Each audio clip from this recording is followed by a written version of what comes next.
this beautiful Saturday morning, 26 minutes past the hour of 10 a.m. So it's good to be back.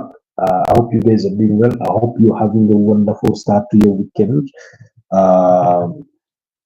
It's a beautiful morning, quite bright and sunny out here in Kampala, Uganda. So, yeah, we are here for the Saturday morning sports updates.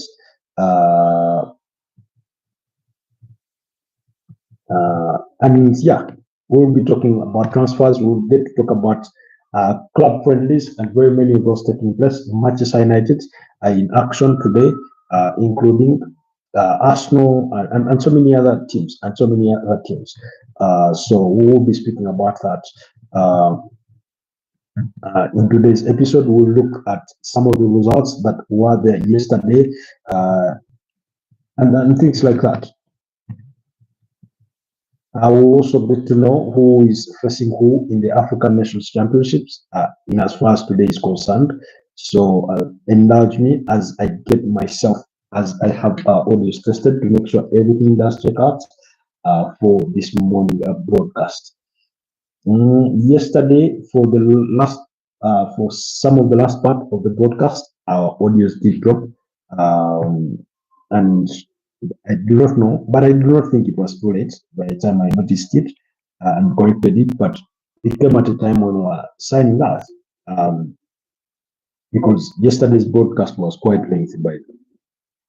It was quite lengthy. I think about 1 hour and 45 minutes or so. Yes, about 1 hour and 45 minutes, almost. Yeah. So, anyways, it was all good. Thank you to every single one of you that managed to catch that podcast. Testers of Life, Bruno, Pedri, son of Soweto, those two from South Africa. We had Tristan, we had Wojciech, we had Dixon from India, Tristan from the USA, but currently on a trip to South Africa. He was with us yesterday for yesterday's podcast. So, yeah, they kept the conversation going. And every single one of you that managed to chip in. Rodrigo the Goat was also part of that. So, thank you so much for the love and support of guys that managed to catch last night's podcast. Good morning, Pedri. How are you? How are things you said you're in Italy? Or you're already back. See the ease with which you guys, especially around Europe, navigate the boundaries is quite interesting. We love you, Mr. Tribe. Thank you so much. I love you two guys for always dedicating your time to be with us for these conversations.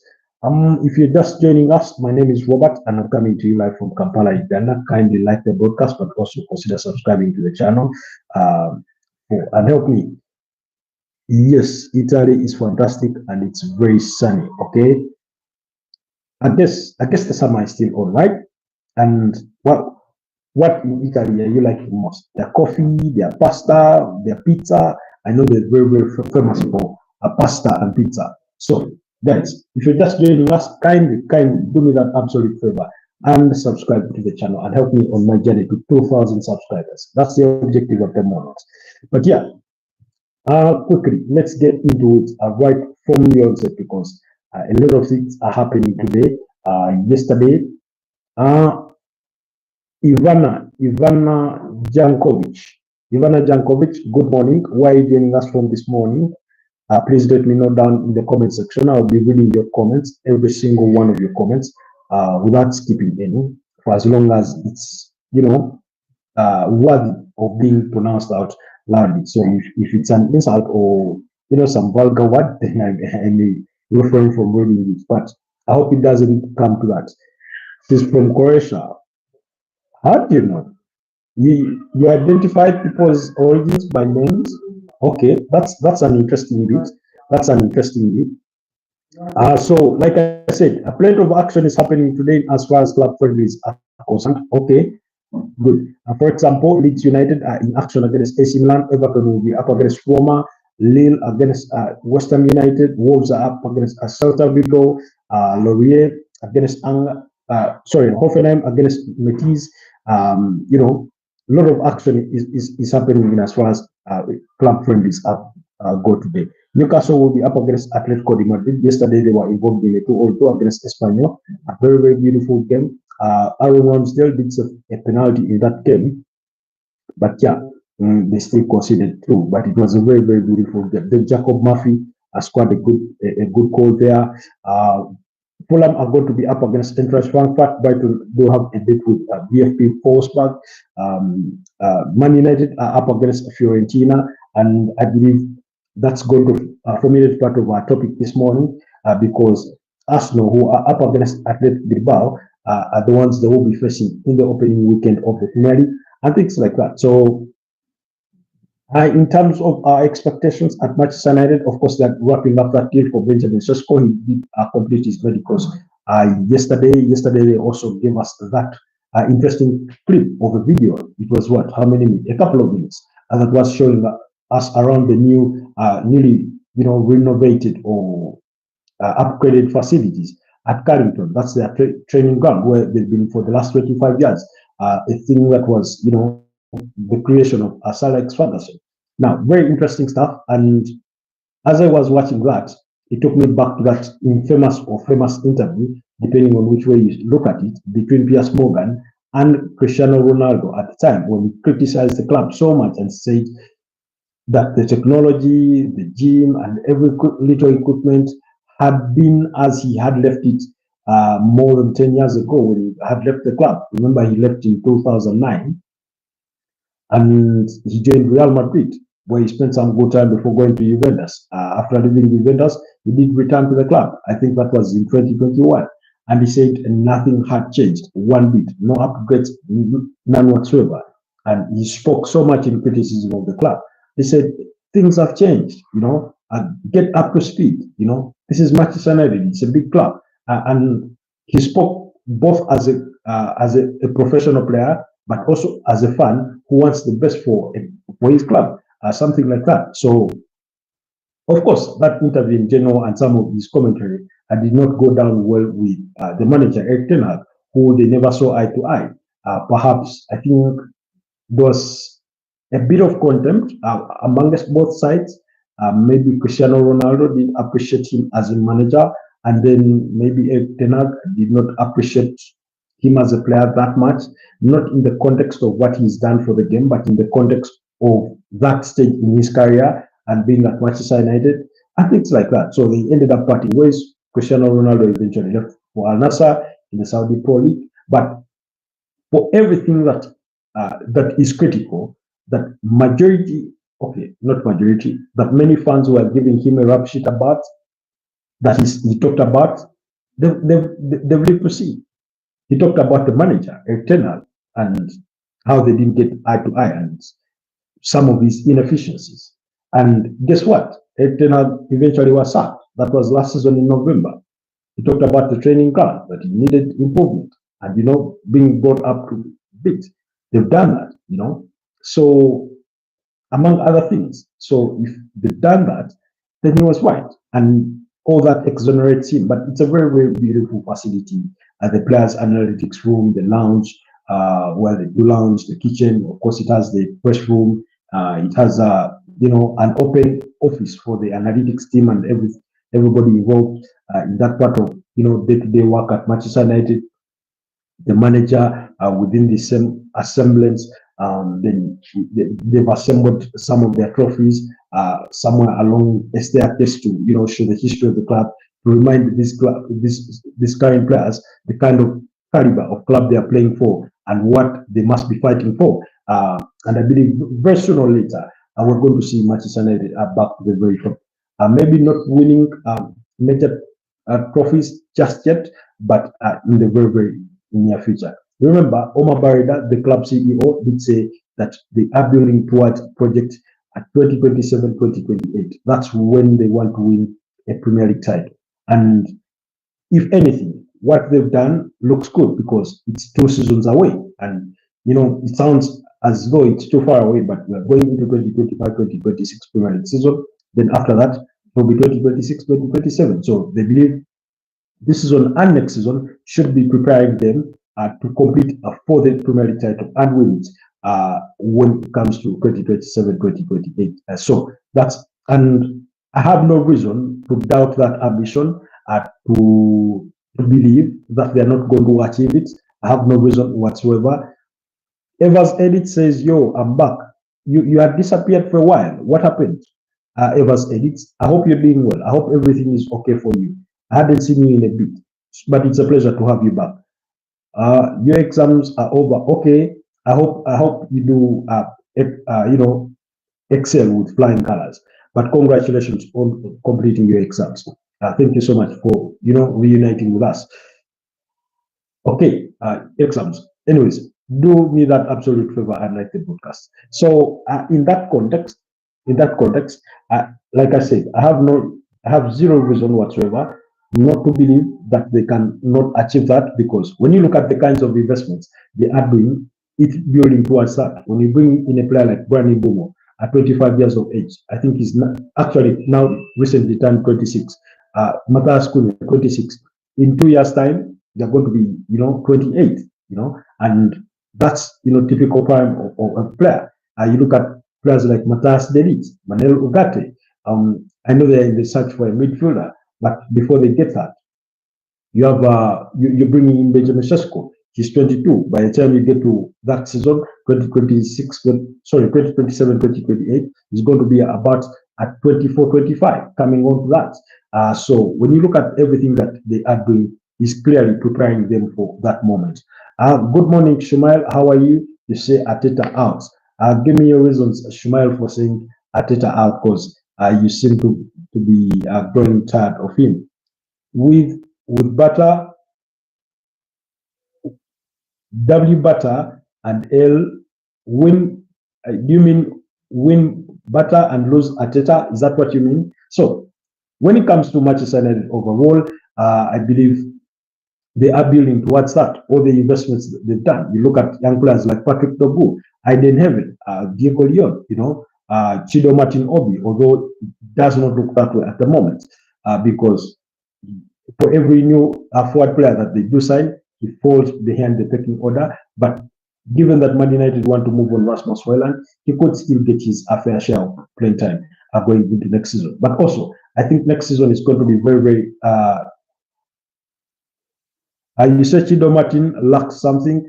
I mean, he's only 18. He's only growing. He's developing. Of course, given the pace at which he was developing at Arsenal, in comparison to ever since he joined Manchester United, you can see that there is a significant decline or drop off of that. But I mean, he's young. The sky is the limit for him. There's still a lot left for him to accomplish. He still has his entire career ahead of himself. So you say Pakistan won against West Indies. Congratulations, Team Pakistan, for that victory. In cricket, I know that part of Asia, you guys love your cricket to the T. Pakistan, India, Bangladesh, West Indies, those countries. I do not know if Indonesia are at the same level. I've not had them in that context really, but yeah, beautiful stuff. Why is Manchester United signing these many good players? Oh, okay.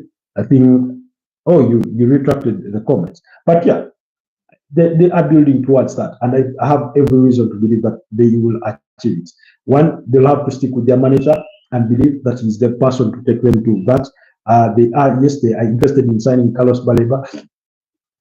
In other words, and I was reading some allegations or reports or speculation at this morning that should they fail in their pursuit for Carlos Baleba, they could turn their attention to Crystal Palace's Adam Wharton. He's a player that we've spoken about before here in the context of some of the best central midfielders that there is in the Premier League that big teams can look to, lash on and sign. I think we spoke about Adam Wharton in the context of Liverpool and also the interest, previously being linked to a potential move to Barcelona and Real Madrid and things like that. So, in essence, when you look at Manchester United this summer, and then by the time they go through the iteration of the next 2 seasons, for which you'll have had 4 transfer windows, January and the summer all combined, then clearly Man United can build that project and take it to that stage where they want it to be in the next few years. Of course, it's quite ambitious. It's much easier said than done. But I believe, given that they've done it before, their history, historical winning aspect gives them that advantage, gives them that hunger. There's no reason for us to doubt that they can't do it. I'm on a mission to become a left-footed player. Wow. Okay. Good luck on that one. Are you naturally left-footed, or you want to be as efficient on both legs as is Usman Dembele, as is Santi Cazorla, as is Mason Greenwood, which other player has always been very good with both feet? You know, you could be wanting to be as good as that, but I wish you the very best of luck on that one. So, in the context of today's game against Fiorentina, my expectation is that we should be seeing a team for Manchester United that should be communicating what they will be assembling against Arsenal, because that fixture is not further down the line. The game between Arsenal and Athletic Bilbao will come at 7 p.m. East African time. And then the game against Manchester United and Fiorentina. I'm trying to find the timeline for it. It's coming at 14:55 hours. That's at 2:45 p.m. East African time. So I can see we have, hello, I'm from Indonesia. Good to have you. Subu from Indonesia. It's a pleasure to have you. Kindly like the broadcast, but also consider subscribing to the channel as well. So, from what we saw of Manchester United and during the Premier League Summer Series in the United States, where they won 2 games and drew 1, the draw coming up against Everton. In that 2-all draw, I thought it was very, very good. You look at the 4-1 victory against FC Bournemouth. You look at the victory 2-1 against West Ham United, and before that they had drawn against Leeds United in the goalless draw. I think they really, really looked impressive, especially in transition, in ball recoveries or pressing. They really look good in those aspects. There's room for improvement, but I certainly want to believe that the team that's part of the core team that we see today, that Ruben Amorim will feel against Fiorentina, will tell us what his mindset is about some of these players and why he thinks his pivotal, starting lineup could be next weekend or next Sunday, when they do take on Arsenal in their opening fixture of the Premier League at Old Trafford. Very, very big fixture. Man United are a very stubborn side who usually do not lose at home against the big teams. Although in recent years they've been losing at Old Trafford, but predominantly when you look at it, it's been against the mid-table teams and the lower-table teams that they've been losing against, but they do know how to put in a shift against a big team. So, personally, I think I would expect, although Andre Onana is back training, I have this gut feeling that we could see Altay Baindia in goal. We could see Nusa Mazorowi. We could see Lenioro. I do not know if Lisandro Martinez is fully fit, but I think I would prefer him on the left side of the back three. But if that's not the case, I do not think it's going to be Luke Shaw, although it can be. So it could be Matas Delit, Lenioro, and Nusa Mazorori. I mean, we're trying to predict what that starting level could be. Then in that midfield, I do expect to see Kobe Maino. I do expect to see Manel Ugarte. I do expect to see Amadou Diallo on one side. I do expect to see Patrick Togu on the other side as wingbacks. I do expect to see Matas Cunha alongside Bruno Fernandes and Bryan Mbeumo in that kind of setup, without a natural number 9. That's the kind of feeling I'm getting. I could be wrong. It's only we're only trying to predict this, how we think they will fare. So either way, we'll have to wait and see how eventually they set up that team. Excuse me. How eventually they do set up that team. But it will be interesting to see. So that game is coming at 2:45 p.m. East African time. Then the other game, like I said, is between Arsenal and Athletic Bilbao. I have similar sentiments when it comes to Arsenal versus Bilbao. I do suspect that whatever core team that Mikel Arteta puts out there is the team that we'll be seeing going to Old Trafford. Of course, the approach of both games will have to be different. In recent times, Athletic Bilbao, under the charges of Ernesto Valverde, are very sort of combative and they tend to play with a bit of a low block. They're very good defensively. They're very, very good side. But if anything, Liverpool showed you can score 3 past them, and Arsenal should hope to go into the game with that kind of mentality. And we should be banging in 3 or 4 goals against a Bilbao, because you need the players to have that momentum. You need them to have that belief that going into the season, it's going to be the steamrollers are going to be on right from the onset because you're facing Man United. So I do expect David Ryan goal. I expect Ben White at right back. Do expect William Saliba in that centre back role alongside Jakub Kivio. I do expect Miles Lewis Kelly at left back. I do expect Martin Zubimendi, Declan Rice, and Martin Odegaard. For now, that's my expectation. But like I said last night, it wouldn't surprise me if it's Christian Nogard that gets the nod to start ahead of Martin Zubimendi, then Bukayo Saka, Victor Gyökeres, as well as Noni Madueke. That's how I would want to see this Arsenal side start up against Bilbao.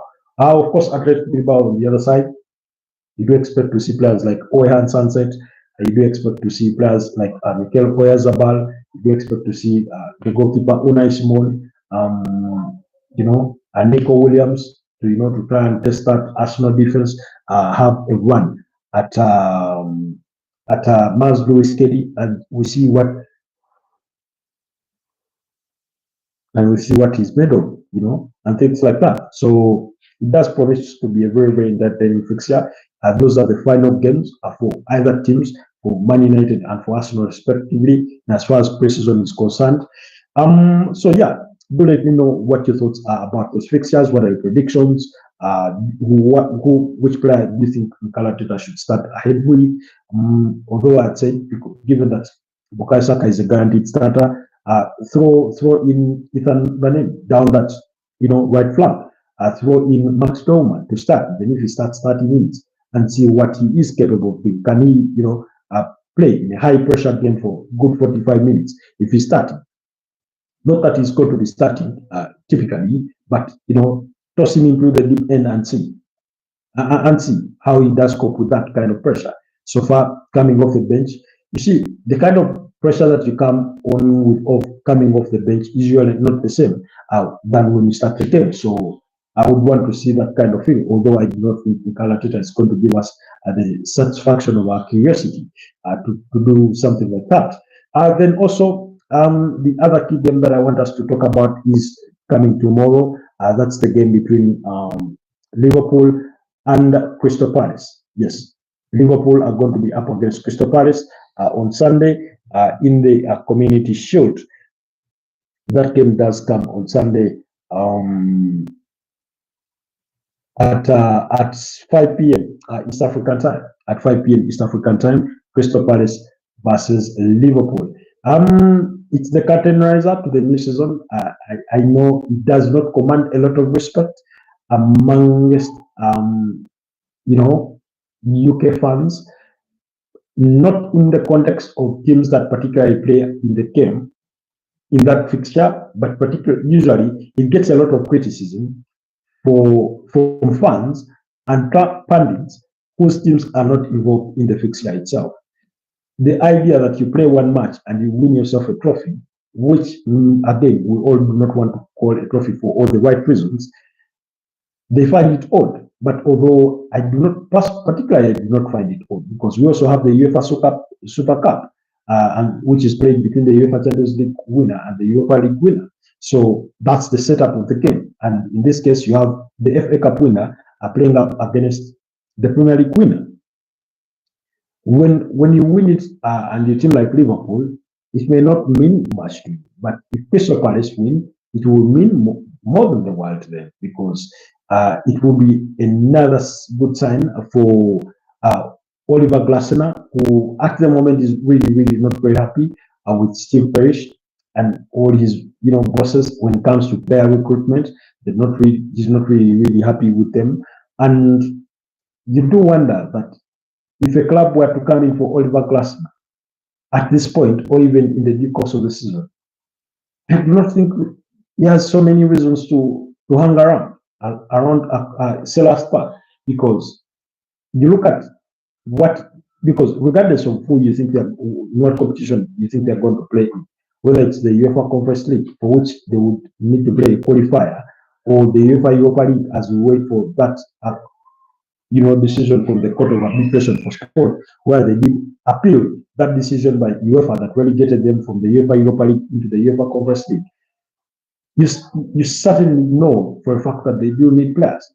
They do need to broaden their squad to try and compete, both in the Premier League to stay within the ranks of the kinds of positions that they've been able to finish in last season, but also try and give a go at it in the UEFA Conference League.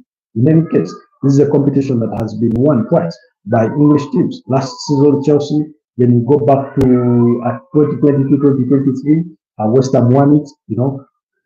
So they've shown that if you do give it a go at it, you can have a chance. You can have a chance at winning it, and that should be the mentality. But at the moment, at Crystal Palace, how would they set up? Of course, you do expect the goalkeeper, Dean Henderson. You'd expect players like Ebeleche Eze, who Oliver Glasner did say is very focused about Crystal Palace. They were asking him about, speculation, maybe,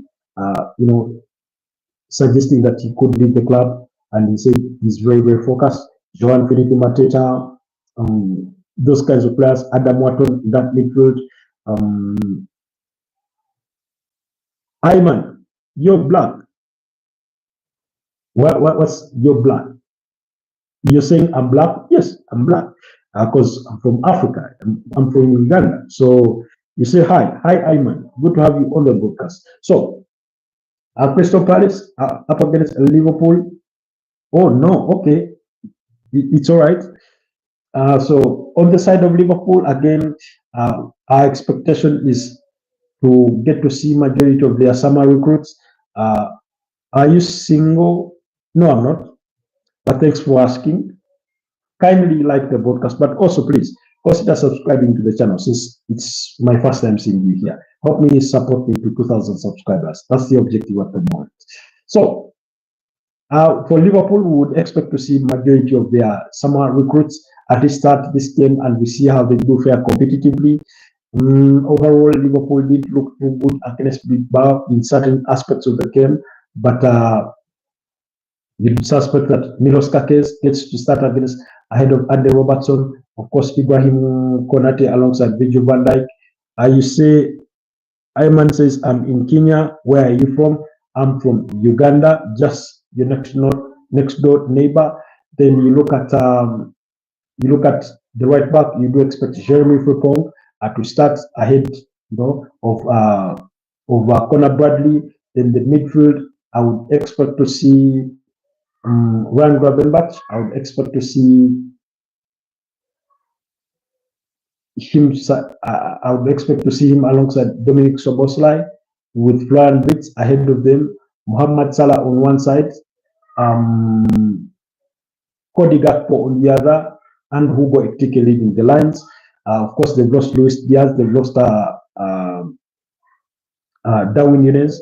And then McAllister comes off the bench because it means I would have sacrificed him. Uganda is her. I am coming to you. Okay, you're coming to Uganda. All right. See you when you come.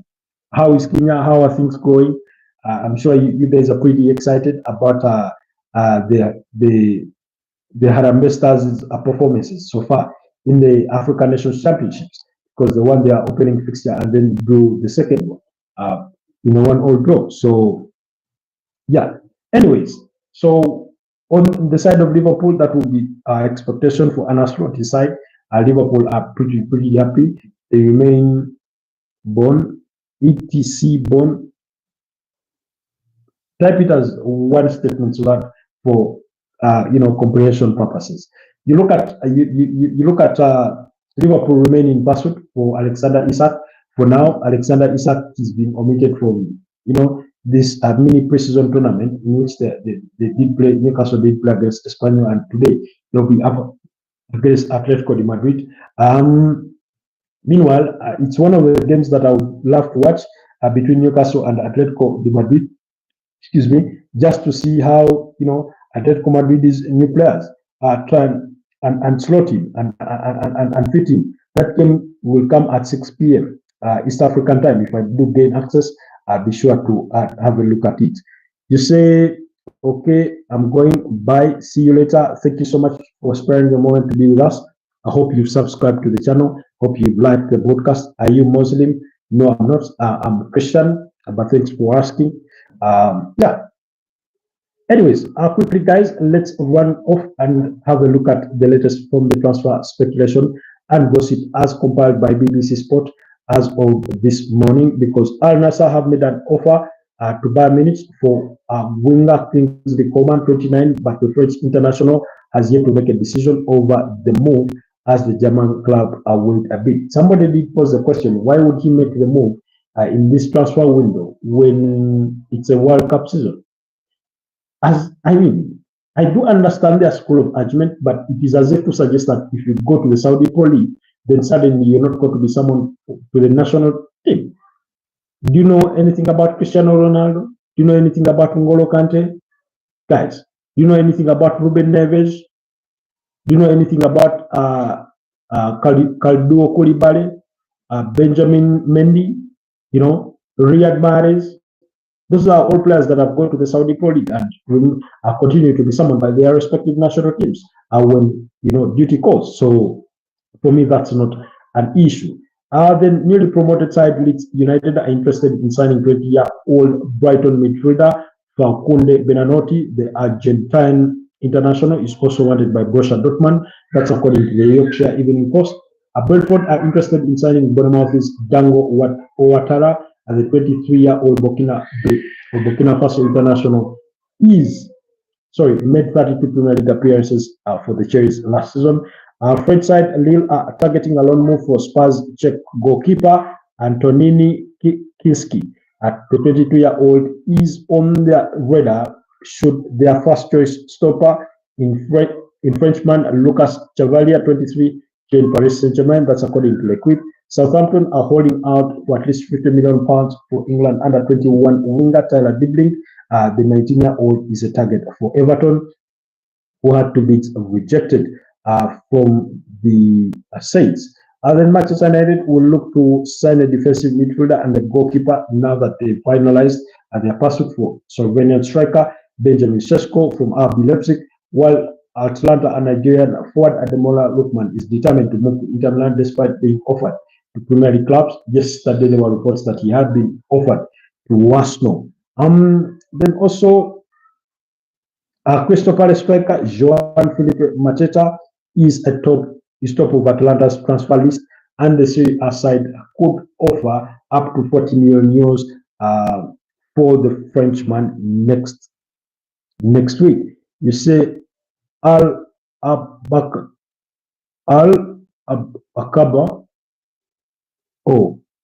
Muhammad, you're Muslim now, okay? Thank you. What name have you given me? What Muslim name have you given me?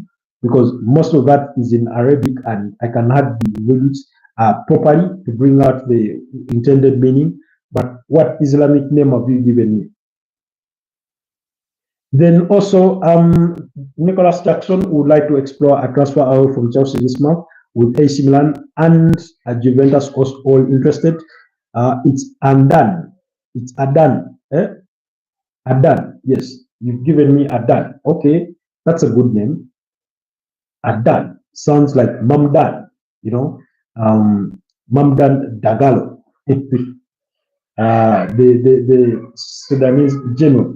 Anyways, the Magpies are also Newcastle have opened talks with PSG over deal to sign 26-year-old French striker Randall Colomwani. That's according to Florian Preseason, while the Magpies also are considering making a move for Spanish and FC Porto striker Sam Agahoa, 21, to reinforce the attack. They remain interested in signing Johan Wissa from Brentford, although Brentford want to first secure a replacement. And then PSG expect offers from Chelsea, Man United, or Inter Milan for Italian goalkeeper Gianluigi Donnarumma, with the 26-year-old has become surplus to requirements for the French club. That's according to ESPN. So that's that on that regard. Is there? I do not think there's anything we've missed. Manchester United are in talks with Brighton to sign Carlos Baleba. Agreement in principle between Man United and the midfielder for a contract until 2030, with the option for further year. That's according to Nicolo Shearer. That news is according to Nicolo Shearer. Let's wait and see how things will be on that end or on that front. But yeah.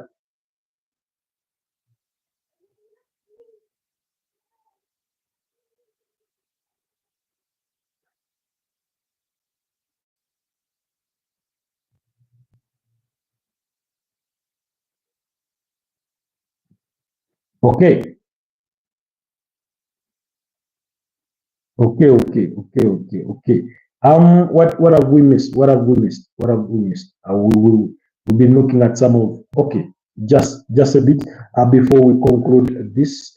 I think we should be looking to wrap this up as this Saturday morning episode of the Saturday morning sports update. Then Chelsea, of course, they remain in pursuit. They are remaining in talks with Manchester United for Alejandro Garnacho. They also want to wrap a deal for Xavi Simons, but that so far not happened. Then Hee Chan Wang could leave Wolverhampton Wanderers this summer.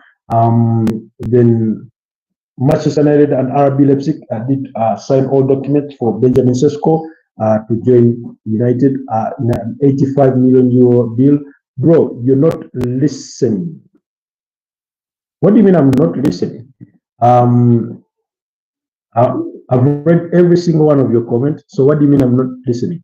You have only 3 viewers now. Listen to me. Even if it is one person, by the way, I serve them. Because that's the person that is with me at that time. So I serve them. So on another day when you come and they are 25, what should that be? So please search and Danny in YouTube. I'll do that after the broadcast. I'll do that after the broadcast. So even if it's one person only on the broadcast, that's the person I'll serve. It doesn't matter. So it doesn't matter if they're just 3. It doesn't matter if they're just 2. If they're 10, I'll serve those. But I'll do the search after the broadcast. So Man United want to offload Rasmus Hojlund and Alejandro Garnacho to try and raise some monies. To try and raise at least 90. AC Milan are really keen on signing Rasmus Hojlund. They want to offer a loan deal, a season-long deal with an option to buy for about 30 million euros going into next season.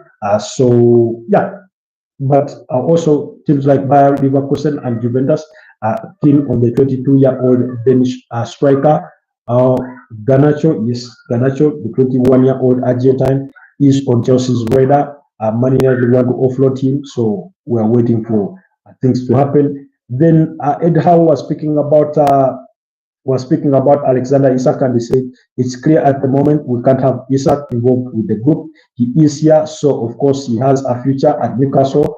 From our perspective, we would love to have him back with the team, but the situation has to be right for that to happen. So again, for me, I've said this, regardless of who Newcastle sign as a striker, I would rather they stick to their bats. Now it's 5. Wait, I will tell my friends to subscribe to you and watch you live. Thank you so much, Ayman, for offering to do that. Thank you so much for the kindness. So I've already said this and I'll keep on saying it, that for me, it doesn't matter who Newcastle sign. They ought to keep Alexander Isak. They ought to keep Alexander Isak at least for one more season, and then tell the player you will allow you to leave next summer for this amount of money, but you're staying with us this season. Because while the contract may be in Alexander Isak's favor, it does also favor Newcastle in a periodical sense because he is into the third last year of his current contract.